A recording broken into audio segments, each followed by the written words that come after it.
Salut à vous les amis. Avez-vous remarqué que certains occidentaux ont une drôle de façon de voir le monde? En effet, quand ils font leur guerre, c'est toujours pour le bien du monde. Quand ils ont une opinion, elle est internationale. Quand ils s'expriment, ils le font au nom de la communauté internationale. Quant à leurs valeurs, elles doivent être universelles. Quand ils ont une crise, elle devient mondiale. Quand ils parlent de leur langue, ce sont des langues. Quand il s'agit des langues des autres, on a vite fait de parler de dialecte. Ils se sont installés de force en Amérique, au Canada, en Australie, en Afrique du Sud, et en Amérique du Sud. Paradoxalement, ce sont les gens les plus intransigeants, dès qu'il s'agit de migration. Quand ils viennent chez nous, ils disent être expatriés. Mais quand c'est nous qui allons chez eux, nous devenons des immigrés. Quand leur visa est expiré, ils disent être en situation irrégulière.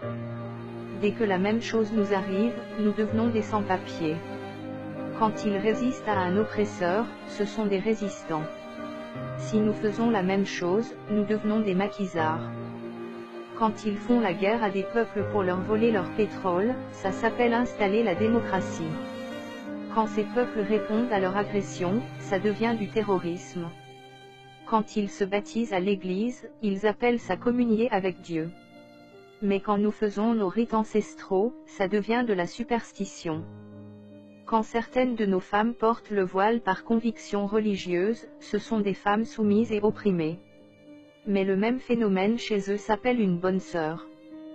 Quand ils promettent des biens et services pour gagner des marchés, ça s'appelle du lobbying. La même chose chez nous, devient de la corruption. Et le plus drôle, ils font des milliards chaque année, grâce au pillage qu'ils ont savamment organisé depuis des siècles. Mais c'est aussi eux, qui organisent des colloques, des tables rondes, et des sommets pour sortir l'Afrique de la pauvreté.